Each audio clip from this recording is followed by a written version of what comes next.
Hello everyone, अस्सलाम वालेकुम। कैसे हैं आप सब? उम्मीद है कि खैरियत से होंगे। रबी है तो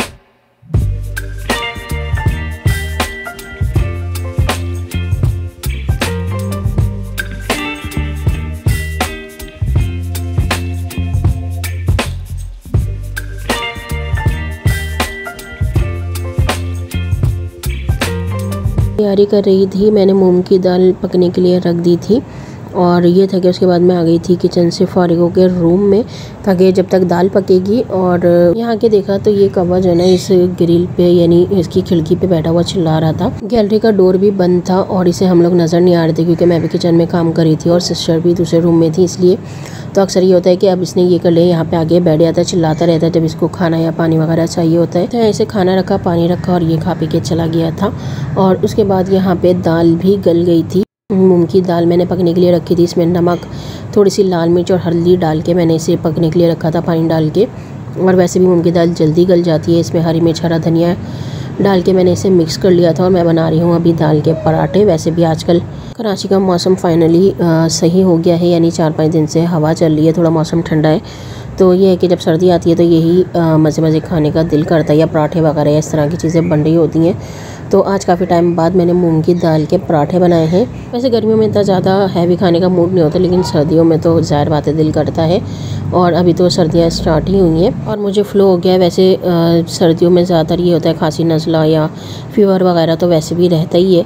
तो सुबह से आज बस छींकें लगी हुई थी और उसके बाद फिर दवा ली तो थोड़ा सही हुआ। खैर सर्दियों में तो इस तरह से चलता रहता है। और फिर ये हो कि जुशांदा वगैरह भी इसके लिए कैबा वगैरह पीना पड़ता है, तो जब भी फ्लू वगैरह थोड़ा सही रहता है।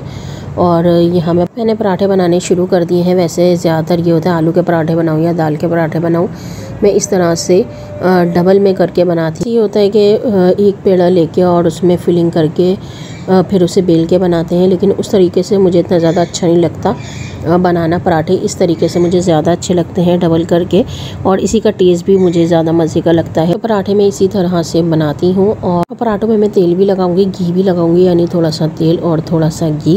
ये नहीं कि बिल्कुल ही मैं घी में बनाती हूँ, बिल्कुल ही तेल में बनाती हूँ। घी और तेल थोड़ा थोड़ा डाल के यानी मिक्स करके डालती हूँ, तो उससे टेस्ट जो है ना अच्छा लगता है। और इतने ज़्यादा यानी घी में जैसे पराठे जम जाते हैं तो ये इतने ज़्यादा जमते भी नहीं हैं, इसलिए तेल और घी मिक्स करके पराठों पे लगाएं, इससे भी ज़्यादा अच्छे मज़े के पराठे बनते हैं। और यहाँ इसका कलर देखें किस तरह, यानी माशाल्लाह से कलर इतना अच्छा आया था पराठों का, और टेस्ट में भी बहुत मज़े के बने थे। कि वैसे मैं फ़िलिंग ज़्यादा करती हूँ, मुझे पराठों में फ़िलिंग कम पसंद नहीं है। आलू के बनाओ या दाल के या चिकन के, कीमे के, बीफ कीमे के, मैं फ़िलिंग जो है ना वो ज़्यादा ही रखती हूँ, क्योंकि फ़िलिंग ज़्यादा हो जब भी मज़े के लगते हैं पराठे। और इसके साथ मैंने बनाया था दही का रायता। एक पराठा तैयार हो गया है, बाकी पराठे भी मैंने तैयार कर लिए थे। दाल इसमें ज़्यादा ही थी तो बस खाली मैंने दही का रायता ही बनाया था इसके साथ, और हरी चटनी थी, और इसी के साथ हमने इसे एंजॉय किया। खैर ये तो दोपहर का खाना था, और दोपहर के खाने के बाद बस बर्तन वगैरह धोए, किचन में काम सफाई वगैरह की, और उसके बाद फिर शाम का टाइम ही हो गया था। और आज वैसे इतना ख़ास कुछ करने का भी नहीं था, बस दोपहर में खाना बनाया, रात में खाना बनाया, और उसके अलावा बस बोरियत ही थी। वैसे आजकल मौसम भी ऐसा सुस्ती वाला हो रहा है, जब सर्दी होती है तो ज़्यादातर जो है ना वो काम करने का दिल भी नहीं करता। खैर, और यहाँ पर खाना खाने के बाद, सारे काम से फ्री होने के बाद, यहाँ मैंने सोप निकाला था हिमानी का हर्बल लेवेंडर में मंगाया था। ये पहले भी मैंने इसका रिव्यू दिया था जब चारकोल का मंगाया था, उससे पहले रोज़ वाला मंगाया था, और हमने लेवेंडर वाला मंगाया है। और इसका भी रिज़ल्ट काफ़ी ज़्यादा अच्छा है, मैंने इसे यूज़ किया है। तो अभी मैं इसे रख रही थी, यानी इस्तेमाल करने के लिए निकाल ली थी। सोचा मैं इसकी वीडियो बनाऊँ और आपके साथ शेयर करूँ। वैसे ये स्किन के लिए काफ़ी ज़्यादा अच्छा है, यानी फेस के लिए भी, बॉडी के लिए भी, और ऑल टाइप स्किन है ये 150 का मिला है। इसके प्राइस 150 के हैं, और ये मैंने दराज.pk से मंगाया था। वैसे मार्केट में भी ये अवेल है, तो जो यूज़ करना चाहे वो ले सकते हैं। काफ़ी ज़्यादा अच्छा रिज़ल्ट है इसका। उसके बाद हो गया था शाम का टाइम, और शाम के टाइम में चाय पी, और उसके बाद फिर रात का खाना बनाने की तैयारी शुरू कर दी। रात के खाने में यहाँ पे मैं चांपों का सालन बना रही थी। वैसे बहुत ज़्यादा यानी शोरबे वाला नहीं होता, ग्रेवी नहीं होती, हल्का ही होता है, और स्पाइसेस बहुत ही कम होते हैं इसके, लेकिन टेस्ट में बहुत ही मज़े का बनता है, कम स्पाइसेस में भी। और 1.5 पाव, अगर चापे नहीं है तो 1.5 पाव गोश्त में भी इसे बना सकते हैं। 1.5 पाव के करीब गोश्त है ये, 2 लार्ज प्याज ली थी मैंने, जिसे स्लाइस में कट करके सौते कर लिया था। उसमें 1 टमाटर डाला मैंने मीडियम साइज़ का, 1 टेबल स्पून अदरक लहसुन का पेस्ट, हाफ़ टी स्पून नमक, बाकी टेस्ट के हिसाब से भी नमक ऐड कर सकते हैं इसमें, 1 टीस्पून लाल मिर्च पाउडर और हाफ़ टी स्पून हल्दी पाउडर। बस यही सारे स्पाइसेस थे इसमें। और यहाँ मैंने अच्छी तरह से मिक्स करके पानी डाल दिया था 3 गिलास, यानी गोश्त गलाने के लिए इतना ही पानी डालेंगे जितना गोश्त गलाने के लिए ज़रूरत होगी। और उसके बाद इसे कवर करके मीडियम फ्लेम पे पकने के लिए रख दूँगी। गोश्त गलाने तक ये पकेगा। जब ये अच्छी तरह से पक जाएगा, गोश्त गल जाएगा और तेल ऊपर आ जाएगा, फिर इसमें हल्की सी ग्रेवी करेंगे, वो भी जब खाने का टाइम होता है जब। और ये रात की क्लिप है जब मिशी ने बनाई थी ब्राउनी, चॉकलेट ब्राउनी, और उसके बाद फिर मैंने अगले दिन इसे खाई थी। ये बहुत ही मज़े की बनी थी और वैसे ये आटे की बनी थी।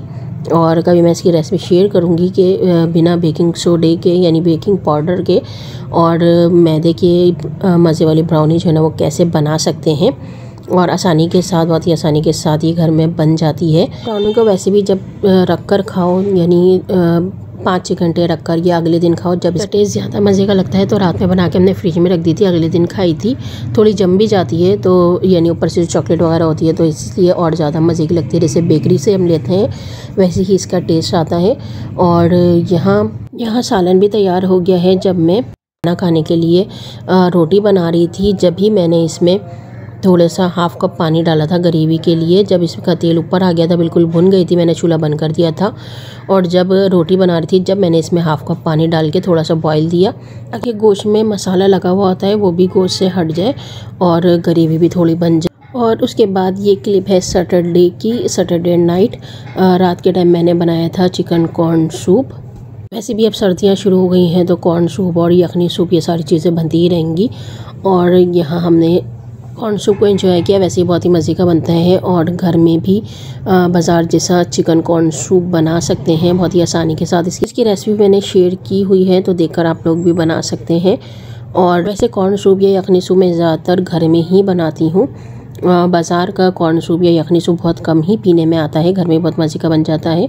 और ये है अगले दिन यानी संडे की क्लिप। संडे को हम जा रहे थे मामू के यहाँ, और यहाँ मैंने सूट निकाल लिया था, अजरक वाला सूट आज मैं पहनूंगी। और अभी मैं इसमें आयरन करूँगी, आयरन करके रखूँगी। और उसके बाद घर के काम से जब फ्री हो जाएंगे फिर शाम में हम जाएंगे मामू के घर।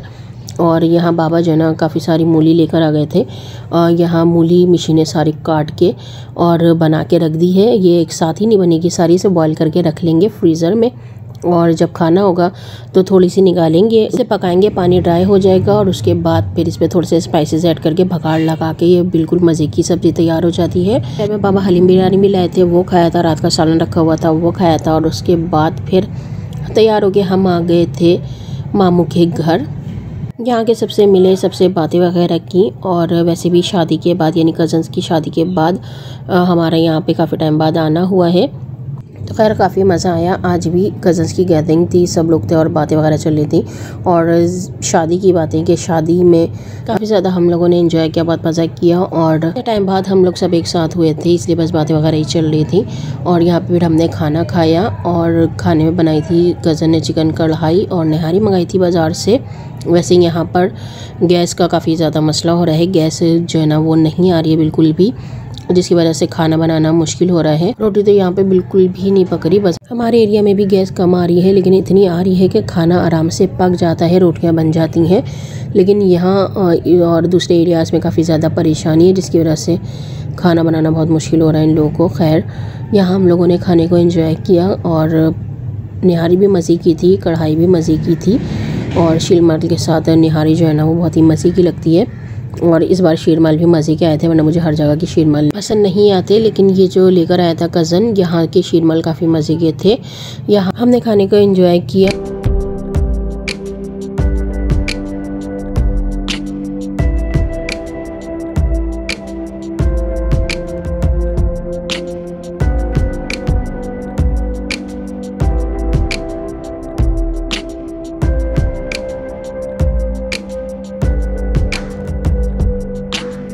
सर्दी में खाई हमने आइसक्रीम। वैसे सर्दी में आइसक्रीम खाने का अपना ही मज़ा है।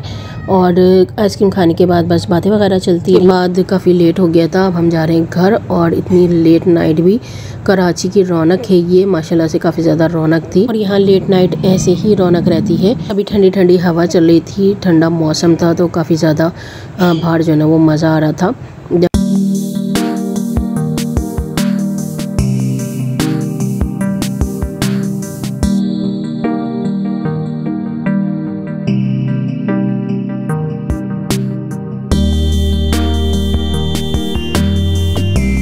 हम लोग आ गए थे घर। घर आके मिशी ने बनाई चाय।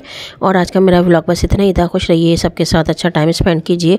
मुझे भी दुआ में याद रखिएगा, मेरी फैमिली को भी दुआ में याद रखिएगा, अपना भी ख्याल रखिएगा। फिर मिलेंगे इंशाल्लाह। अल्लाह हाफिज़।